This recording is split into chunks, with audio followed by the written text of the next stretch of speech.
Baik, Shalom Bapak Ibu dan saudara-saudara yang terkasih dalam Tuhan. Kali ini saya diberikan kesempatan untuk membawakan kesaksian. Jujur, secara pribadi saya agak bingung mau membawakan kesaksian seperti apa dalam waktu 5 menit ini. Tapi di sini saya akan mencoba dan saya ingin sedikit flashback bagaimana Tuhan itu sangat luar biasa kepada keluarga saya, terlebih saya secara pribadi. Karena Tuhan telah memberikan saya kekuatan dan penyertaan selama tahun-tahun yang lalu hingga saat ini. Mungkin dari Bapak Ibu dan saudara-saudara sekalian mengetahui bahwa di tahun 2009 merupakan tahun terberat bagi saya secara pribadi dan bagi keluarga. Karena pada waktu itu Tuhan telah mengizinkan orang tua tercinta yaitu mama harus pergi dalam waktu yang sangat cepat dikarenakan sakit yang dideritanya. Secara pribadi saya benar-benar belum siap waktu itu untuk kehilangan sosoknya, karena saya dan saudara-saudara saya masih membutuhkan sekali nasihat-nasihatnya, kasih sayangnya, dan masih banyak lagi yang kami masih butuhkan dari beliau. Tetapi saya yakin Tuhan memiliki sebuah rencana yang terbaik di balik kesusahan-kesusahan yang saya hadapi. Saya waktu itu bingung harus kemana lagi saya harus bercerita, kemana lagi saya harus mengutarakan segala keluh kesah saya, karena hanya beliau yang bisa mendengarkan cerita-cerita saya. Tetapi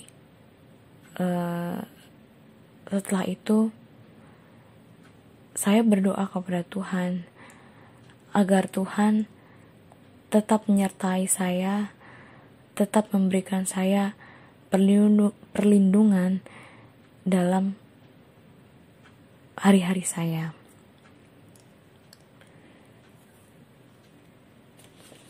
Dan beberapa selang waktu akhirnya saya selesai dalam masa SMA saya, kemudian saya berkuliah di Jogja ini, dan selama di Jogja ini saya tinggal bersama nenek saya yang biasa saya panggil Uti. Di sini saya selama kuliah akhirnya memiliki teman lagi untuk mengutarakan setiap perasaan yang saya miliki dan cerita-cerita yang saya miliki. Tetapi di tahun 2017 ini Tuhan berkata lain. Uti saya ini dipanggil oleh Tuhan. Dan di situ saya merasa benar-benar sangat kehilangan, karena saya bingung kemana lagi saya harus mengutarakan isi hati saya. Tapi saya bersyukur karena Tuhan telah mengirimkan kerabat-kerabat yang dapat menghibur saya, yang dapat selalu menguatkan saya. Jadi inti dari semuanya adalah, terlebih untuk teman-teman orang-orang muda, saat teman-teman memiliki pergumulan, memiliki masalah yang sangat berat, jangan pernah lupa untuk selalu berserah kepada Tuhan. Karena di balik segala permasalahan yang kita miliki, pasti akan selalu ada hikmah di baliknya. Demikianlah kesaksian yang bisa saya sampaikan. Kiranya kesaksian ini boleh menjadi berkat bagi kita semua. Tuhan memberkati.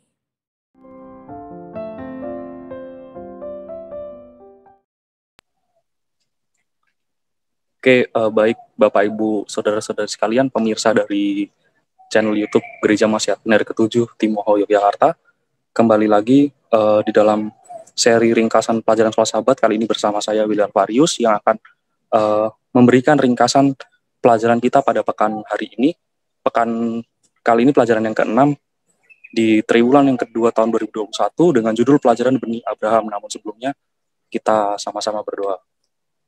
Ya Tuhan, terima kasih ya Tuhan untuk berkat-Mu di sepanjang hari yang selalu beserta dengan kami, dan di hari ini kami akan mempelajari pelajaran Sekolah Sahabat-Mu yang sudah kami pelajari juga di minggu-minggu lalu. Kiranya Kau berkati agar kami boleh mengerti tentang perjanjian antara Engkau dengan Abraham dan terlebih dengan kami umat-umat-Mu yang ada di dunia ini. Tuhan, kiranya Kau berkati kami dalam nama Yesus. Amin. Baiklah, saya akan bacakan terlebih dahulu ayat inti kita pada pekan ini yang terdapat di dalam Keluaran 19 ayat yang kelima. Firman Tuhan, jadi sekarang jika kamu sungguh-sungguh mendengarkan firman-Ku dan berpegang pada perjanjian-Ku, maka kamu akan menjadi harta kesayangan-Ku sendiri dari antara segala bangsa, sebab Akulah yang mempunyai seluruh bumi. Nah, sebelum kita masuk ke pelajaran kita kali ini, pengantar dalam pelajaran ini menyebutkan bahwa seorang tukang emas di suatu kota, dia menjadi patokan waktu bagi seluruh penduduk kota itu gitu. Ini jadi ceritanya si tukang emas ini punya jam, dan jam ini yang kemudian karena saat itu mungkin bukan jam ini adalah barang mewah yang tidak dimiliki semua orang, maka semua orang kemudian merujuk ke tukang jam ini gitu, ke tukang emas maksudnya, merujuk jam yang dimiliki oleh tukang emas ini.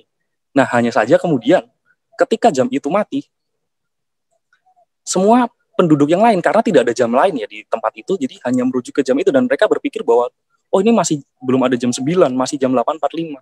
Jadi semua orang bertanya-tanya, kenapa dari tadi kok jam 8.45? Ternyata jamnya mati. Tapi karena mereka tidak ada pembanding, makanya mereka berpikir ya jam itu yang benar gitu. Padahal kan waktu sudah berlalu begitu lama, sedangkan jam itu masih berhenti di angka 8.45. Nah, ini adalah sebuah perumpamaan sebetulnya bagaimana ketika Allah telah memilih orang-orang Israel, dan kemudian orang Israel layaknya jam tadi berhenti, sudah tidak bisa dijadikan patokan utama lagi, maka kemudian banyak orang yang bertanya-tanya kan. Selain orang bertanya-tanya, ini menunjukkan bahwa ketika Israel gagal, kemudian apakah semuanya gagal? Apakah semua misi Tuhan gagal sebagaimana ketika jam itu berhenti? Apakah waktu juga itu berhenti? Tentu tidak kan. Tentu waktu masih terus berputar, hanya saja jamnya saja itu kan yang berhenti gitu. Nah, tentang berhentinya Israel kemudian menjadi umat pilihan Allah, tentang berhentinya Israel ini menjadi patokan bagi kabar tentang Tuhan, inilah yang akan kita pelajari di pelajaran pekan hari ini. Dan kita mulai pelajaran kita dari hari Minggu.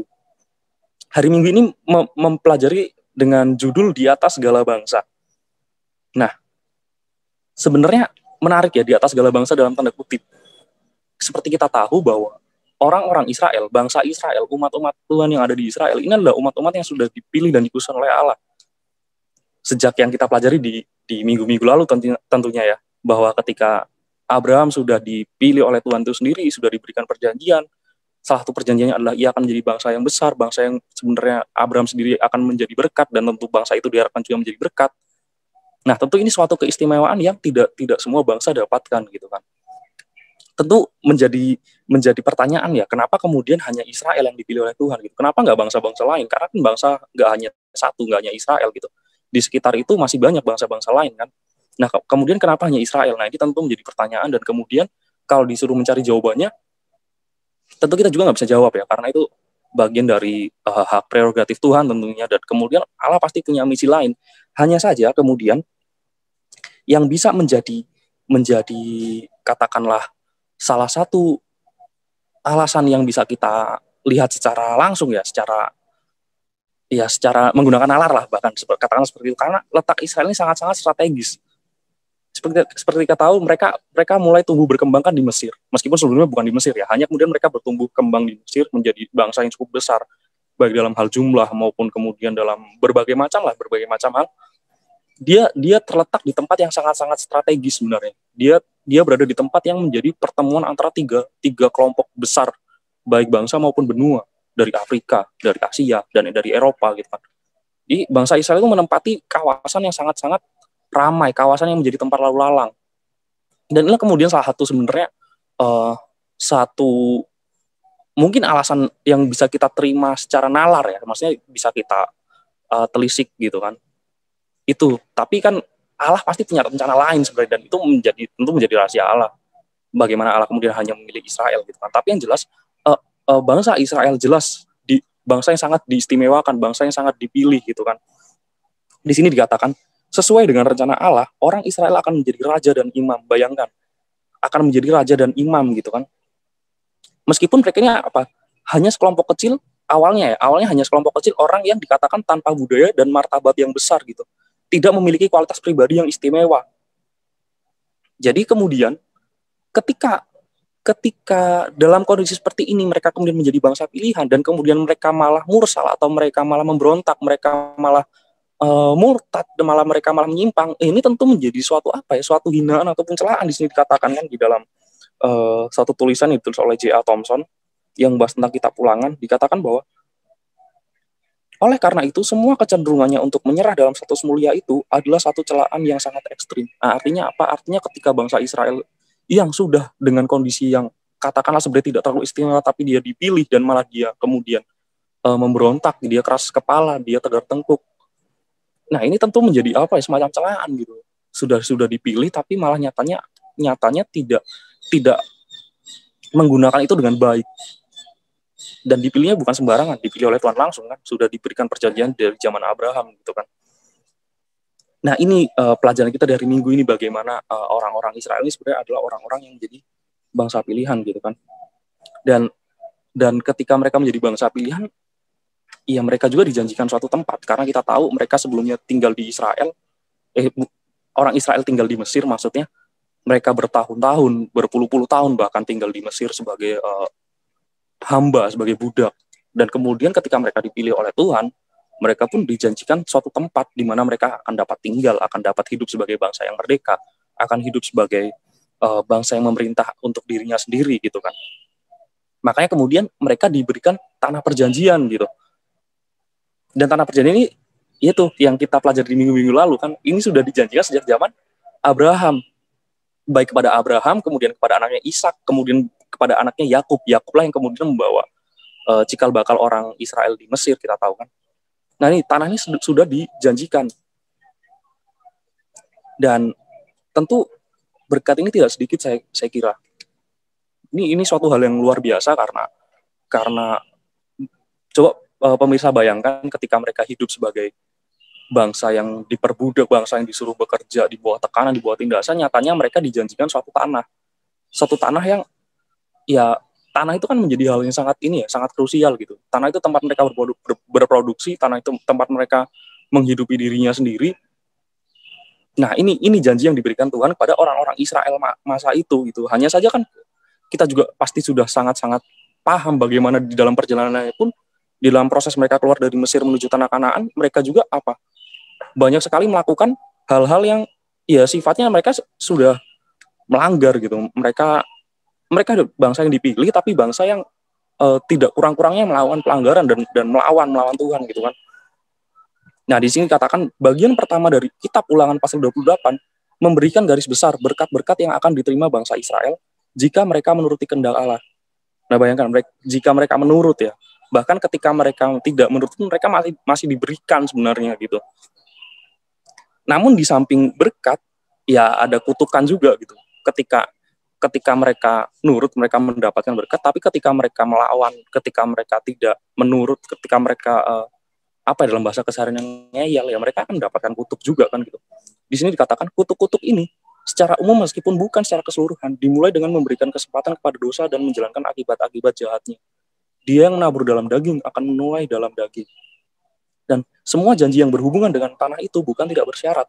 Semua itu adalah bagian dari satu perjanjian. Nah, jelas sekali bahwa ketika mereka diberikan janji sebuah hadiah, dan hadiah ini kan nggak hadiah yang cuma-cuma, nggak hadiah yang diberikan dengan apa ya? Ya udah dengan gratis gitu kan.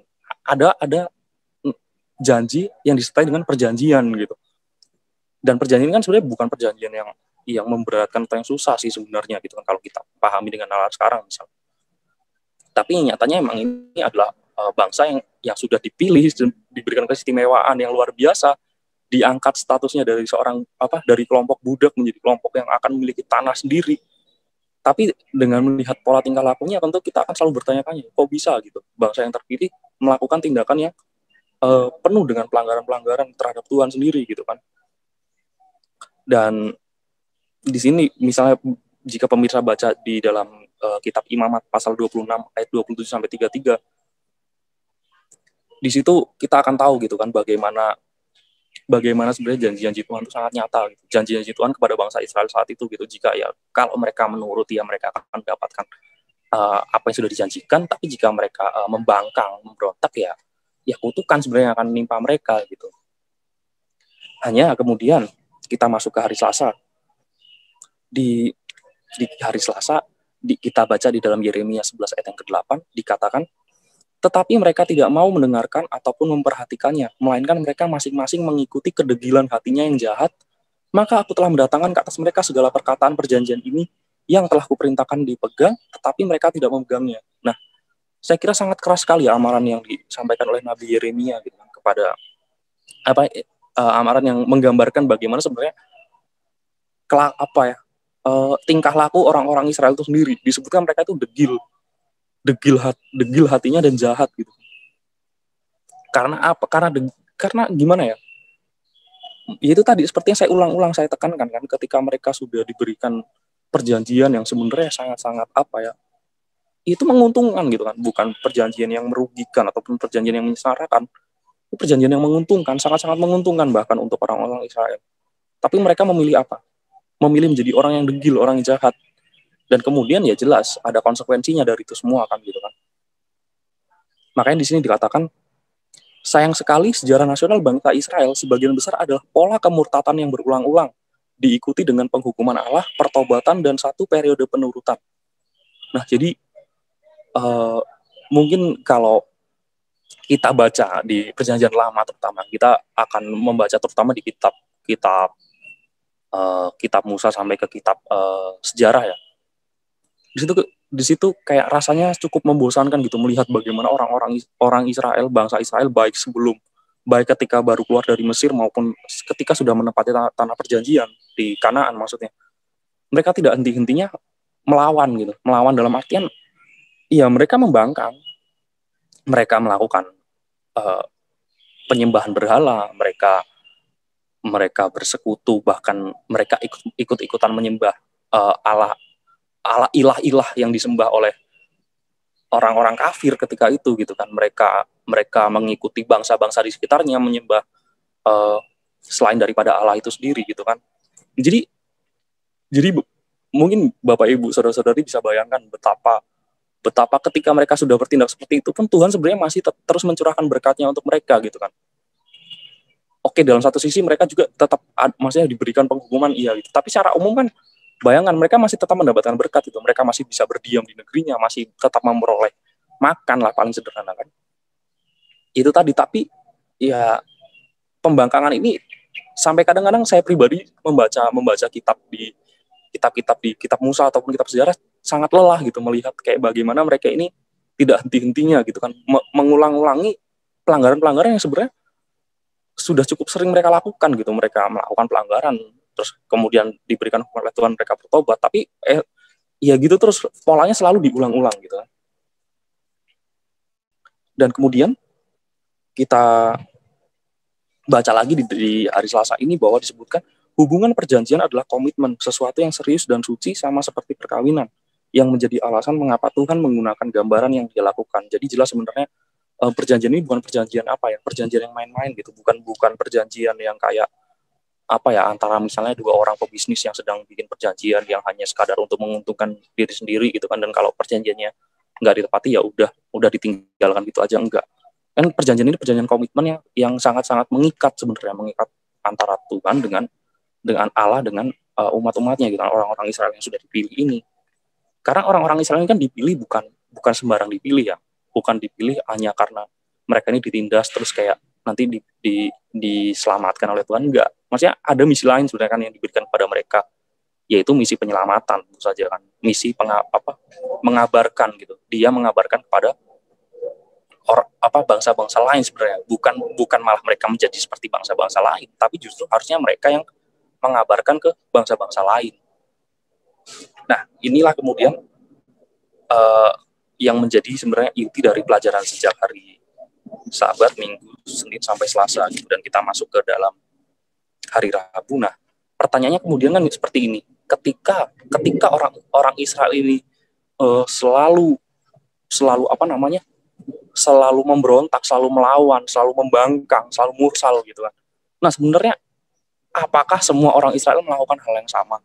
Apakah tidak tersisa sedikit pun orang yang masih tetap mengikuti ketetapan Tuhan, orang yang tetap berjalan di dalam jalan Tuhan gitu kan? Nah, enggak. Ya pasti masih ada, tetap masih ada sisanya gitu, umat yang sisa. Umat yang sisa dalam artian, ya kalau katakanlah jumlah orang Israel itu sekian ratus ribu, pasti sekian persen di antara mereka pasti masih tetap ada yang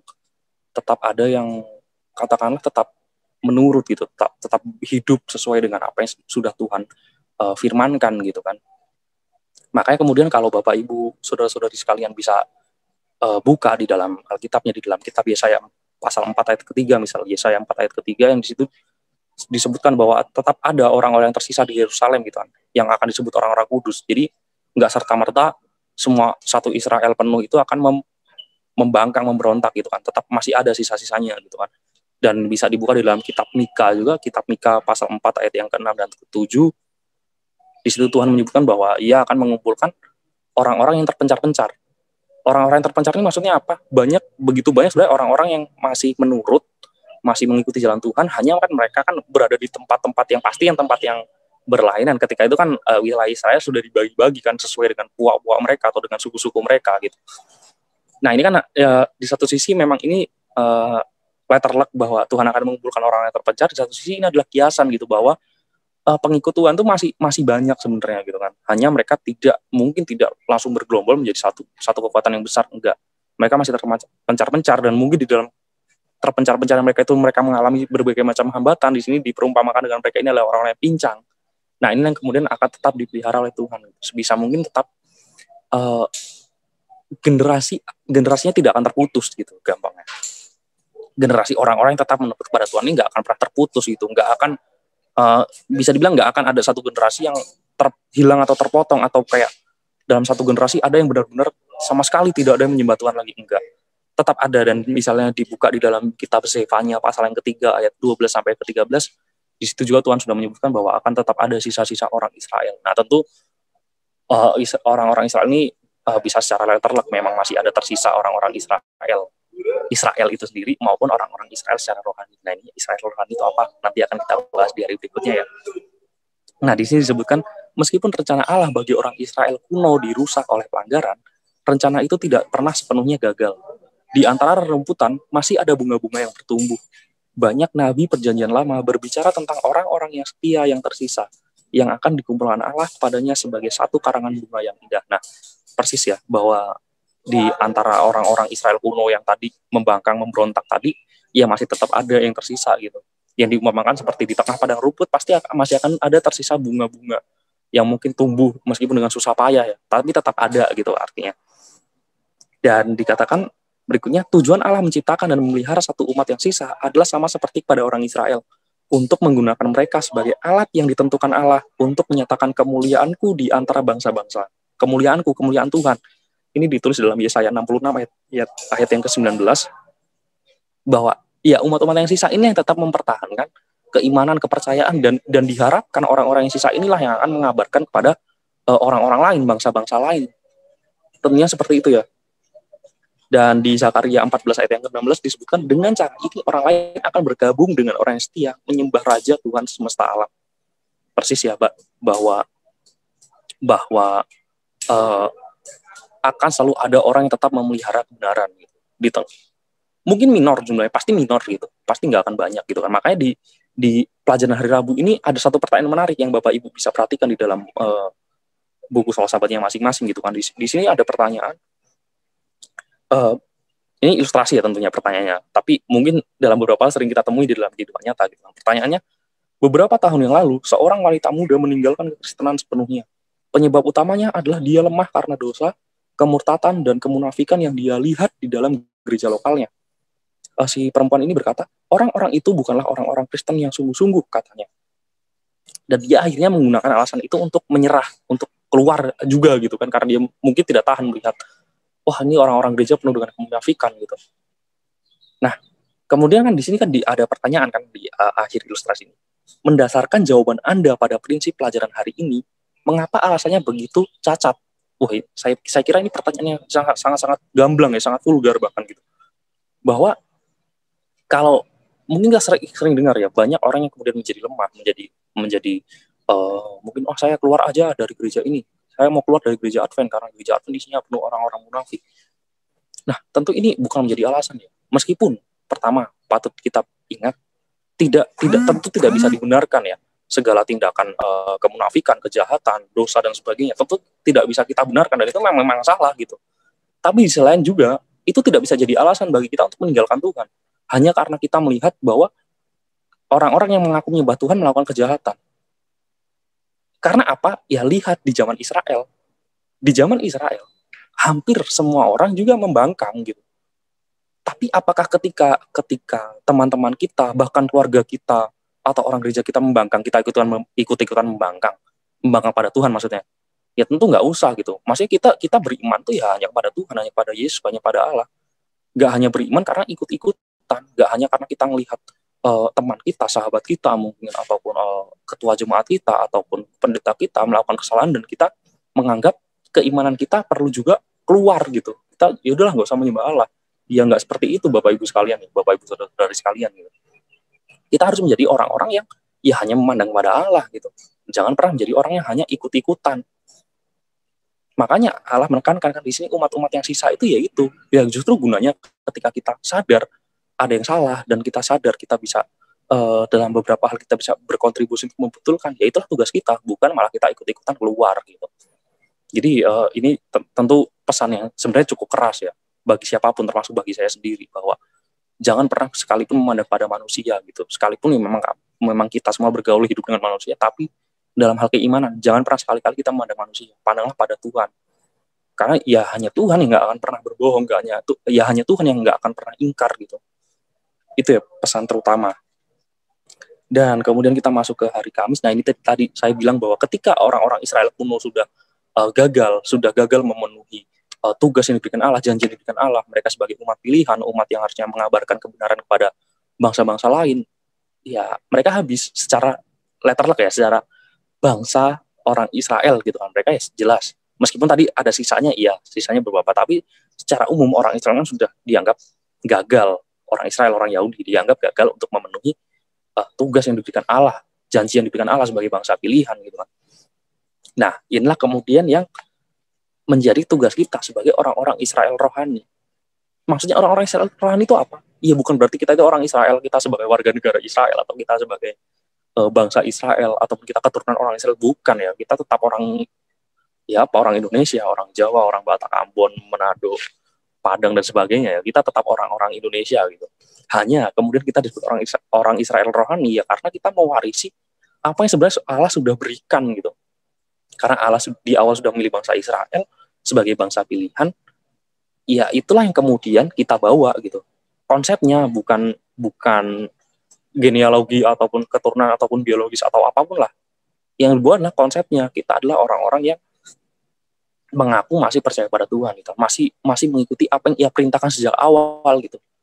Tuhan sudah memberikan 10 hukum, Tuhan sudah memberikan perintah, Tuhan sudah memberikan firman-firman-Nya, dan Yesus sendiri pun sudah memberikan banyak sekali pelajarannya ketika dia berada di dunia ini. Ya kita sebagai orang-orang yang mengaku sebagai pengikut Tuhan, ya inilah kita orang-orang Israel rohani yang selain kita sudah dipilih, kita juga mempunyai tugas untuk memberikan kabar keselamatan kepada orang-orang yang belum mengenal Tuhan. Simpelnya seperti itu sebenarnya Bapak Ibu yang pelajaran hari Kamis ini, dan bisa dipelajari sendiri di rumah bagaimana orang-orang Israel rohani, kita orang-orang yang mendaku sebagai orang-orang yang percaya kepada Tuhan, mempunyai apa? Tanggung jawab. Nah, makanya ini yang kemudian sesuai judul pelajaran kita kan, benih Abraham. Iya, kita ini benihnya Abraham tuh nggak akan pernah hilang gitu. Maksudnya benih itu telah menjelma jadi bangsa Israel yang besar itu. Iya, tapi benih itu nggak semuanya, karena kan kemudian dari benih itu tumbuh menjadi Israel dan nyatanya mereka gagal kan. Tapi artinya benih ini nggak akan pernah habis gitu. Benih-benih tetap diturunkan kepada ya kita sekarang ini gitu, orang-orang Israel rohani ini gitu. Makanya pelajaran kita mungkin dari tadi kita ngomongin bagaimana Israel gagal dan sebagainya ya, tapi yang jelas inti dari pelajaran ini yaitu bahwa kita ini adalah benih-benihnya Abraham gitu. Orang yang tetap diwarisi janji Allah pada Abraham itu tadi gitu kan. Dan makanya di akhir pelajaran kita ini di hari ini di kesimpulan disebutkan di dalam tulisannya Nyonya White di buku Para Nabi dan Raja, dikatakan tidak ada perbedaan dalam hal kebangsaan, kesukuan, atau kasta yang dikenal Allah. Ia adalah pencipta segala umat manusia. Segenap manusia adalah satu keluarga oleh penciptaan, dan semuanya adalah satu melalui penebusan. Kristus datang untuk merobohkan setiap tembok pemisah, untuk membuka lebar-lebar setiap bagian ruangan dalam halaman Bait Kudus, supaya setiap jiwa dapat masuk dengan bebas kepada Allah. Nah, artinya apa? Pertama, jelas sekali pesannya ya bahwa kita mesti ikut mengerjakan apa yang jadi tanggung jawab kita yang sudah diberikan oleh Allah pada kita untuk menginjil kepada segenap bangsa. Dan kedua, pesan lain adalah bahwa kita jangan pernah menjadi orang yang rasis, tentu saja. Jangan pernah kita menjadi orang yang membeda-bedakan baik suku, bangsa, asal latar belakang dan sebagainya. Karena Tuhan sendiri sudah mengatakan bahwa Dia hanya menciptakan manusia. Dia tidak pernah menciptakan sekat-sekat itu sebenarnya gitu kan. Sekat-sekat itu kan terbentuk dari bagaimana manusia hidup kemudian kan gitu ketika sudah diciptakan. Jadi gamblang sekali ya pelajaran kita di pekan ini, bagaimana benih Abraham. Yang dimaksud benih Abraham itu apa sih? Ya ini kita. Walaupun Israel secara bangsa sudah dianggap gagal, tapi benih Abraham itu tidak pernah putus, tidak pernah terhenti gitu. Masih lanjut pada kita orang-orang yang mendaku diri sebagai orang-orang percaya. Nah, mungkin ringkasnya seperti itu Bapak Ibu sekalian, Bapak Ibu saudara-saudari sekalian, pemirsa dari channel GMAH Katimo Jakarta, dan kiranya melalui sedikit ringkasan pelajaran kita pada pekan ini dapat menguatkan kita semua untuk selalu tekun mempelajari firman Tuhan, terlebih tekun untuk memahami bahwa kita sebagai orang-orang Israel rohani mempunyai tanggung jawab yang tidak pernah putus gitu, tanggung jawab yang tidak pernah selesai untuk selalu mengabarkan akan kasih Allah, akan firman Allah, akan keberadaan Allah pada banyak orang yang belum mengenal Allah itu sendiri gitu. Dan untuk mengakhiri ringkasan kita hari ini, mari sama-sama kita berdoa. Ya Tuhan Allah kami dalam surga, terima kasih ya Bapa untuk pelajaran pada pekan hari ini. Kami telah belajar ya Tuhan bagaimana kami telah memiliki suatu janji, suatu beban dan bukan beban, kami memiliki suatu tugas untuk mengabarkan tentang Engkau pada sesama kami. Kiranya Engkau selalu kuatkan kami ya Bapa untuk terus menjalankan tugas ini, dan kiranya kami semua boleh selalu tekun, selalu setia hingga Engkau datang kedua kalinya ya Tuhan. Inilah doa dan harapan kami ya Bapa, kiranya Engkau selalu memberkati kami dalam nama Yesus Kristus kami berdoa. Amin.